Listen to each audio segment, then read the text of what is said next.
ಚಾಮುಂಡಿ ದೇವಿ ಮತ್ತು ಬಾನು ಮುಸ್ತಾಕ್, ಸಾಹಿತಿ ಬಾನು ಮುಸ್ತಾಕ್ರವರನ್ನು ಧರ್ಮದ ಆಧಾರಿತವಾಗಿ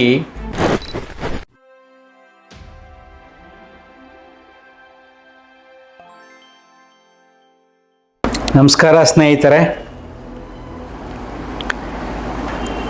ಈ ದಿನದ ವಿಶೇಷ ಸಂಚಿಕೆ ಚಾಮುಂಡಿ ದೇವಿ ಮತ್ತು ಬಾನು ಮುಸ್ತಾಕ್ ದಸರಾ ಉದ್ಘಾಟನೆಗೆ ನಮ್ಮ ಕರ್ನಾಟಕ ಸರ್ಕಾರ ಸಾಹಿತಿ ಬಾನು ಮುಸ್ತಾಕ್ರವರನ್ನು ದಸರಾ ಉದ್ಘಾಟನೆಗೆ ಕರೆದಿದ್ದಾರೆ. ಅದ್ರ ಬಗ್ಗೆ ತುಂಬ ಚರ್ಚೆಗಳು ನಡೀತಾ ಇದೆ ರಾಜಕೀಯ ಮಟ್ಟದಲ್ಲಿ.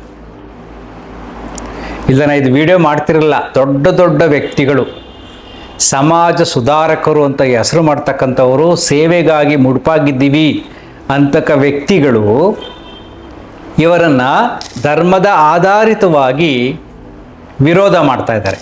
A political row has erupted in Karnataka over Banu Mushtaq being invited to inaugurate the Dasara festival in Mysuru.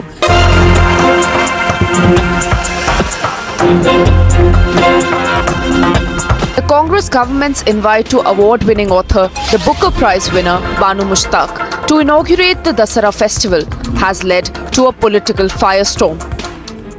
ವಿಶ್ವವಿಖ್ಯಾತ ದಸರಾ ಮಹೋತ್ಸವ ಉದ್ಘಾಟನೆಯನ್ನು ಬೂಕರ್ ಪ್ರಶಸ್ತಿ ವಿಜೇತರಾದಂಥ ಶ್ರೀಮತಿ ಬಾನು ಮುಸ್ತಾಕ್ ಅವರು ಉದ್ಘಾಟನೆ ಮಾಡಲಿದ್ದಾರೆ. ದಸರಾ ಉದ್ಘಾಟನೆಗೆ ಬಾನು ಮುಸ್ತಾಕ್ ಆಯ್ಕೆಗೆ ಬಿಜೆಪಿಯವರು ವಿರೋಧ ವ್ಯಕ್ತಪಡಿಸಿದರು. ಬಾನು ಮುಸ್ತಾಕ್ ಅವರಿಗೆ ತಾಯಿ ಚಾಮುಂಡಿ ಮೇಲೆ ನಂಬಿಕೆ ಇದೆಯಾ? ನಮ್ಮ ಆಚರಣೆಗಳನ್ನು ಅವರು ಪಾಲಿಸ್ತಾ ಬಂದಿದ್ದಾರಾ? ಈ ಒಂದು ದಸರಾ ಆಚರಣೆಗೆ ಅವರನ್ನ ನೀವು ಉದ್ಘಾಟನೆಗೆ ಕರೆಯೋದಾದರೆ ಅವ್ರು ಇಲ್ಲಿವರೆಗೂ ಕೂಡ ತಾಯಿ ಚಾಮುಂಡಿಯ ತಾನು ಭಕ್ತಿ ಆಗಿದ್ದೀನಿ ಅನ್ನೋದನ್ನ ಎಲ್ಲಾದರೂ ತೋರಿಸ್ಪಡಿಸ್ಕೊಂಡಿದ್ದಾರಾ? वो चामुंडेश्वरी को मानती है क्या? चामुंडेश्वरी का पूजा करती है क्या? मैसूर दसरा केवल सांस्कृतिक कार्यक्रम नहीं है, वो एक धार्मिक कार्यक्रम है. ಹಿಂದೆಲ್ಲ ಮಾಡಿಲ್ವಾ? ನಿಸಾರ್ ಅಹಮದ್ ಅವರು ಮಾಡಿರ್ಲಿಲ್ವಾ? ನಮ್ಮ ಈ ರಾಜ್ಯಕ್ಕೆ, ನಮ್ಮ ಸಂಸ್ಥಾನಕ್ಕೆ ದಿವಾನರಾಗಿದ್ದವ್ರು ಯಾರು? ಸರ್ ಮಿರ್ಜಾ ಇಸ್ಮಾಯಿಲ್ ದಿವಾನರಾಗಿದ್ರು. ನಾವು ಈ ನಾಡ ಹಬ್ಬಕ್ಕೆ ಯಾವ ಜಾತಿ ಧರ್ಮ ಇವೆಲ್ಲ ನೋಡೋದಿಲ್ಲ. ನೋಡಿ, ಒಂದು ಸಿಂಪಲ್ ಸೂತ್ರ ಹೇಳ್ತೀನಿ, ಅರ್ಥ ಮಾಡ್ಕೊಳ್ಳಿ. ನಿಜವಾದ ಸಾಹಿತಿ ಧರ್ಮಾತೀತ, ಜಾತ್ಯತೀತ. ಸಾಹಿತ್ಯ ಸುಲಭ ಬರೋದಿಲ್ಲ.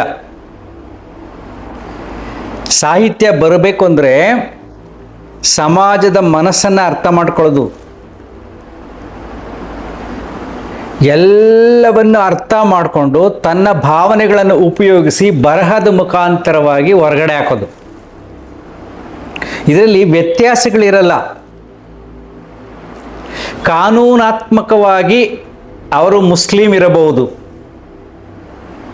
ಬಟ್ ಸಾಹಿತ್ಯಕ್ಕೆ ಮುಸ್ಲಿಂ ಧರ್ಮ, ಹಿಂದೂ ಧರ್ಮ, ಬೇರೆ ಧರ್ಮ ಅಂತ ಇಲ್ಲ. ಹೊರಗಡೆ ಅವರು ಮುಸ್ಲಿಮಾಗಿ ಕಾಣ್ಬೋದು, ಒಳಗಡೆ ಯಾವ ಧರ್ಮಕ್ಕೂ ಸೇರಿದವರಲ್ಲ. ನಿಸಾರ್ ಅಹಮದ್ ಎಂಥ ಕವಿ!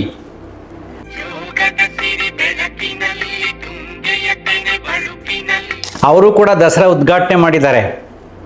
ಕವಿಯ ಭಾವಗಳನ್ನು ಕೇಳಿ, ಅಲ್ಲಿ ಯಾವುದಾದ್ರು ಜಾತಿ ಬರುತ್ತಾ, ಯಾವುದಾದ್ರು ಧರ್ಮ ಬರುತ್ತಾ ಅಂತ.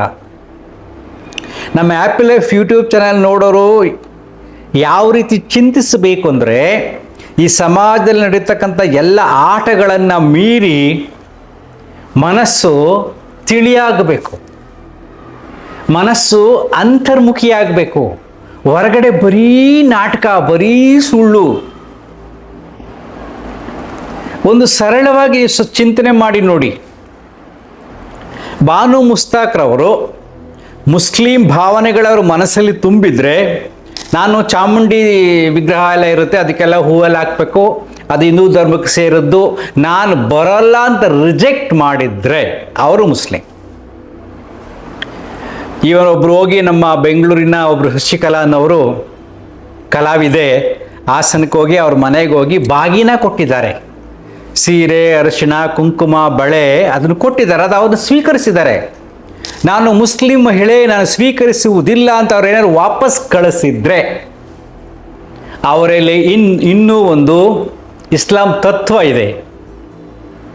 ಮುಸ್ಲಿಮರಾಗಿ ವರ್ತನೆ ಮಾಡ್ತಾ ಇದ್ದಾರೆ, ಸಮಾಜವನ್ನು ಸ್ವೀಕಾರ ಮಾಡಿಲ್ಲ ಅಂತ ನಾವು ಮಾತಾಡ್ಬೋದಾಗಿತ್ತು. ಅವರು ಬಾಗಿನವನ್ನು ಸ್ವೀಕರಿಸಿ ನಾನು ಪ್ರೀತಿಯಿಂದ ಉದ್ಘಾಟನೆ ಮಾಡ್ತೇನೆ ಅಂದರೆ ಅದು ಸಾಹಿತಿಯ ಮನಸ್ಸು. ಈ ದಸರಾ ಉದ್ಘಾಟನೆಯ ಸಂದರ್ಭದ ಆಹ್ವಾನವೇ ನನಗೆ ಬಂದಿದೆ. ಹೀಗಾಗಿ ನನಗೆ ಬಹಳ ಸಂತೋಷದ ವಿಷಯ ಇದು. ಅಬ್ದುಲ್ ಕಲಾಂ ಅವರು ವಿಜ್ಞಾನಿ, ಅವರನ್ನು ರಾಷ್ಟ್ರಪತಿಯನ್ನಾಗಿ ಯಾರು ಮಾಡಿದ್ರು? ಬಿಜೆಪಿಯವರೇ ಮಾಡಿದ್ದು. ವಿಜ್ಞಾನಿ ಕೂಡ ಧರ್ಮಾತೀತ, ಜಾತ್ಯತೀತ, ಹೊಸದನ್ನು ಕಂಡಿಡ್ತಕ್ಕಂಥವರು. ಯಾವುದಕ್ಕೆ? ಪ್ರಕೃತಿಗೆ ಒಳ್ಳೇದಾಗಲಿ ಅಂತ, ನಮ್ಮ ದೇಶಕ್ಕೆ ಒಳ್ಳೇದಾಗಲಿ ಅಂತ. ಮಿಸೈಲ್ ಮ್ಯಾನ್ ಅಂತ ಕರಿತಿದ್ರು ಅವ್ರನ್ನ. ಎಂತೆಂಥ ಮಿಸೈಲ್ಸ್ ಈಗ ನಮ್ಮ ರಕ್ಷಣೆಗೆ ಬರ್ತಾ ಇದೆ. ಅಡ್ವಾನ್ಸ್ ಟೆಕ್ನಾಲಜಿನ ಮಿಸೈಲ್ಸ್ ಎಲ್ಲ ಕಂಡುಹಿಡಿತಾ ಇದ್ದೀವಿ.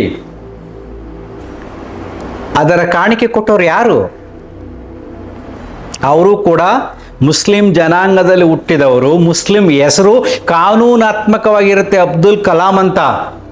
ಯಾಕಂದ್ರೆ ಇನ್ನು ನಮ್ಮ ಕಾನೂನಲ್ಲಿ ಧರ್ಮ ಸೇರಿಕೊಂಡಿದೆ, ಇನ್ನು ನಮ್ಮ ಕಾನೂನಿನಲ್ಲಿ ಜಾತಿ ಸೇರಿಕೊಂಡಿದೆ. ಯಾವಾಗ ಧರ್ಮವನ್ನು ತೆಗೆದು ಬಿಸಾಕ್ತೀವೋ, ಬರೀ ಭಾರತದ ಪ್ರಜೆಗಳು ಅಂತ ಬರುತ್ತೋ, ಸ್ಕೂಲ್ಗಳಲ್ಲಿ ಜಾತಿನ ತೆಗೆದು ಬಿಸಾಕ್ತೀವೋ, ಆಗ ಹೆಸರುಗಳು ಚೇಂಜ್ ಆಗ್ತವೆ. ಕಾನೂನಲ್ಲೇ ಧರ್ಮ ಸೇರ್ಕೊಂಡಿದೆಯಲ್ಲ, ಮನಸ್ಸುಗಳಲ್ಲಿ ಜಾತಿ ಸೇರ್ಕೊಂಡಿದೆಯಲ್ಲ, ಮನಸ್ಸುಗಳಲ್ಲಿ ಧರ್ಮ ಸೇರ್ಕೊಂಡು ನಡೀತಾ ಇದೆಯಲ್ಲ ದೊಂಬರಾಟಗಳು, ಎಂತೆಂಥ ಆಟಗಳು ನಡೀತಾ ಇದೆ, ಮೋಡಿ ಆಟಗಳು ನಡೀತಾ ಇದೆ.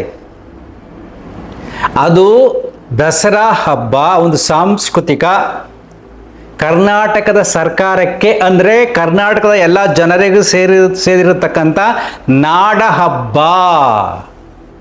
ಕರ್ನಾಟಕದಲ್ಲಿ ಎಲ್ಲ ಧರ್ಮದವರು, ಎಲ್ಲ ಜಾತಿಯವರು ಎಲ್ಲರೂ ಇದ್ದಾರೆ, ಎಲ್ಲರಿಗೂ ಸೇರಿದ ಹಬ್ಬ.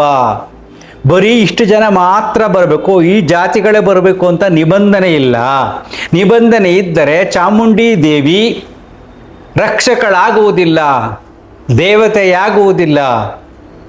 ಚಾಮುಂಡಿ ಬೆಟ್ ದೇವಸ್ಥಾನಕ್ಕೆ ಒಳಗಡೆ ಎಂಟ್ರಿ ಆದರೆ ಧರ್ಮದ ವೇಷಗಳನ್ನು ಹಾಕ್ಕೊಂಡು ಹೋದರೆ ದೇವರು ನಿಮ್ಮನ್ನ ದೂರ ತಳ್ಳಲ್ಲ. ಇನ್ನೊಂದು ಧರ್ಮದ ವೇಷ ಹಾಕ್ಕೊಂಡಿರೋರು ತಪ್ಪಾಗಿ ತಿಳ್ಕೊತಾರೆ ಅಲ್ವಾ? ಯೋಚನೆ ಮಾಡಿ ನೋಡಿ, ಇವನು ಮುಸ್ಲಿಂ, ಇವನು ಜೈನ, ಇವನು ಸಿಖ್, ಯಾವುದು ಮಾಮೂಲಿ ದೇಹಕ್ಕೆ ವೇಷ ಹಾಕ್ಕೊಂಡು ಹೋಗ್ತೀವಿ. ದಾಡಿ ಬೆಳೆಸ್ಕೊಂಡು, ತಲೆ ಬೆಳೆಸ್ಕೊಂಡು, ಜುಟ್ಟು ಕಟ್ಕೊಂಡು ನಾವು ಹೋಗ್ತೀವಿ. ಮನಸ್ಸಿನಲ್ಲಿ ಆ ಚಿಂತನೆಯನ್ನು ತುಂಬಿಕೊಂಡು, ಯಾವ ಚಿಂತನೆ?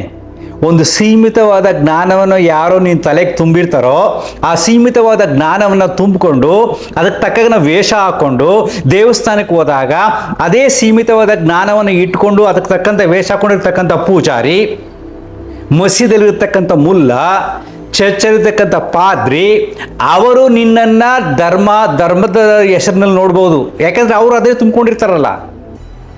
ಆದರೆ ದೇವರು ನೋಡುವುದಿಲ್ಲ.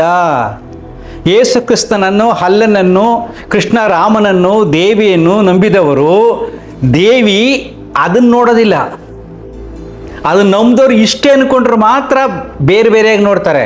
ಇದು ವಿಶಾಲವಾದ ಶಕ್ತಿ.